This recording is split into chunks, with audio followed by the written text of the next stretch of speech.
अस्सलामुअलैकुम। Unique informations में एक बार फिर से आपको बहुत वेलकम। दोस्तों, आज हम बात करेंगे एक ऐसे नौजवान की जिसने एक मस्जिद में मौजूद मकतब से अपनी तालीम की शुरुआत की, क्योंकि वो एक गरीब घराने में पैदा हुआ।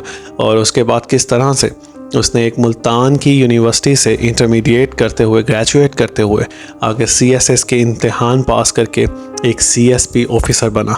दोस्तों, हम लोगों के नज़रिए के मुताबिक पाकिस्तान के अंदर सिर्फ 2 लोग ही कामयाब हो सकते हैं। एक बिज़नेस टाइकून जिसके पास बहुत ज़्यादा पैसा हो, और दूसरा वो इंसान जिसके पास कोई ओहदा हो, यानी कि एक ब्यूरोक्रेट, एक CSP ऑफिसर। लेकिन इस नौजवान का ये वाक़या, इस नौजवान की सोच आप सब लोगों का ये नज़रिया बदल देगी।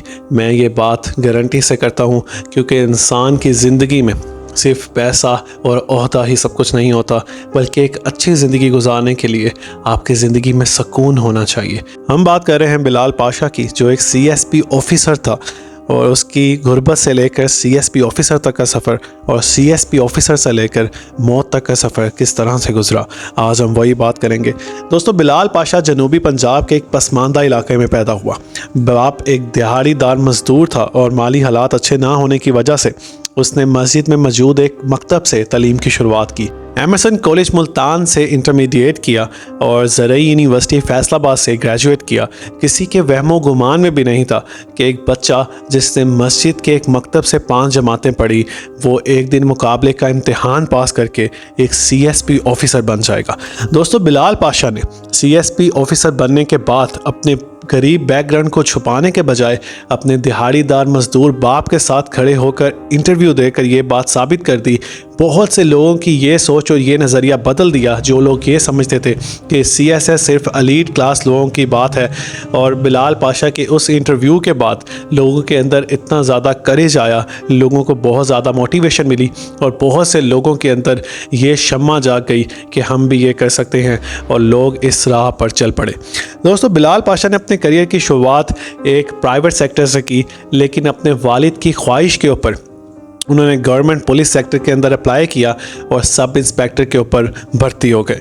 लेकिन उसके बाद बहुत से गवर्नमेंट सेक्टर्स के अंदर उन्होंने एप्लीकेशंस दी, अप्लाई किया और पेपर्स दिए, और उसके बाद ज़राअत के महकमा के अंदर डायरेक्टर की जॉब मिली। और इसके बाद बिलाल पाशा के वालिद ने बताया कि उसने इस कदर CSS के लिए मेहनत शुरू कर दी कि 4 महीने ख़ुद को एक कमरे में पढ़ाई के साथ इस तरह से कैद कर लिया कि 4 महीने की अनथक मेहनत के बाद आखिरकार जब 2018 में उसने CSS के इम्तिहानात दिए और एक CSP ऑफिसर बन गया। एक ऐसा नौजवान जिसने कभी हिम्मत नहीं हारी, एक ऐसा नौजवान जिसने गरीबी के आगे भी घुटने नहीं टेके, एक ऐसा नौजवान जिसने कभी भी किसी को बुरा नहीं कहा, बल्कि अपने दफ्तर के मुलाजमीन को भी सीने से लगाया। दोस्तों, ये एक ऐसा खूबसूरत दिल वाला इंसान था, फिर ये आखिर ज़िंदगी से क्यों हार गया? बिलाल की मौत की वजह सिर्फ और सिर्फ डिप्रेशन था। जिस जुनून से उसने CSS को इम्तिहानात पास करके एक CSP ऑफिसर बना और इसको हासिल किया, उसी तरह इस नौकरी ने उसको बहुत ज़्यादा बर्डन दिया। कहीं ना कहीं उसकी बीवी के साथ भी उसके मामलात इतने खुशगवार नहीं थे, और कभी कभी तो वो वीडियोस बनाते हुए और इंटरव्यूज़ देते हुए रो पड़ता था कि मुझे मेरी माँ की याद भी बहुत सताती है। मैं कभी कभी ये महसूस करता हूँ कि मेरे पास इतना सब कुछ होने के बावजूद भी कुछ नहीं है। मेरा दिल करता है कि मेरी माँ जब मैं घर से जाऊँ तो मुझे सर पे प्यार दे। उसकी माँ की जुदाई, उसकी बीवी की लाताल्लुकी और इस जॉब के डिप्रेशन की वजह से, इस जॉब के बर्डन की वजह से इस कदर उसने खुद को अंदर से झंझोड़ लिया कि आखिरकार इस डिप्रेशन में आकर इसने खुद ही की जान ले ली। दोस्तों, इस चीज़ से 2 बातें तो आया हैं। पहली ये कि डिप्रेशन एक जानलेवा बीमारी है, फिर वो हो करोड़ोंपति बाप तारिक जमील के बेटे को ये उसकी भी जान ले लेती है, या हो एक गरीब बाप के CSP बेटे को ये उसकी भी जान ले लेता है। और दूसरा ये कि किसी चीज़ को इतनी शिद्दत से भी ना चाहें कि वो आपको तबाह कर दे।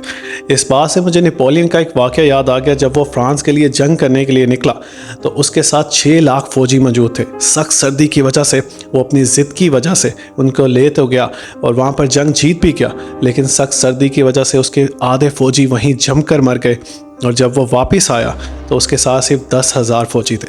दोस्तों, इसको हम पायरेट विक्ट्री कहते हैं, जिसमें आप कुछ हासिल तो कर लेते हैं लेकिन असल में आपकी वो शिकस्त होती है। लिहाजा बिलाल को भी उसके CSS करने ने मार दिया। लेकिन CSS करना कोई ऐसी बात भी नहीं कि इसके लिए आपको अपनी जान की कुर्बानी देनी पड़े। लेकिन माजी में देखा जाए तो बहुत से CSS ऑफिसर्स ने अपनी इस ज़िंदगी को, इस नीली पत्ती और सब्ज़ नंबर प्लेट को अलविदा भी कहा और कुछ ने अपनी जान भी ली। लेकिन दोस्तों, काश बिलाल पाशा आज 16वें 17वें ग्रेड की किसी जॉब पर होता तो शायद उसके साथ ऐसा ना होता। लेकिन अब इन सारी बातों का क्या फ़ायदा, क्योंकि 27 नवंबर 2023 को बिलाल पाशा ने अपने ही हाथों से अपनी जान ले ली और इस दुनिया फ़ानी से अलविदा कह दिया। दोस्तों, वो रात इसके बाप के लिए कितनी मुश्किल रात होगी, वो रात इसके बाप के लिए कितनी लंबी रात होगी, वो रात इसके बाप के लिए कितनी कठिन रात होगी जब उसने अपने ही जवान बेटे के सोने जैसे जिस्म को सपुर्दे खाक किया होगा और कब्र में उतारा होगा।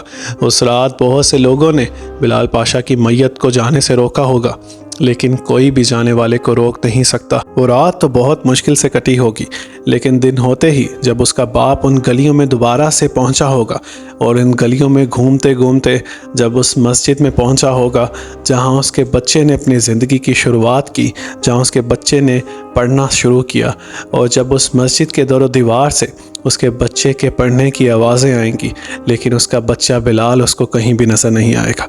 आज हम रो ना दें, क्योंकि आज बहुत सर्द है दिन। खोल दें तंग गिरेबान का हर एक बटन और गिर जाएं किसी साया दीवार तले। रात को मौत का ये साया सोने नहीं देता, दिन दहकते सूरज की ये जलन काटती है। आज इन अधखुली आंखों को कहीं मूंद ना ले, जिस तरह से कब्र में पड़ी लाश थकन काटती है।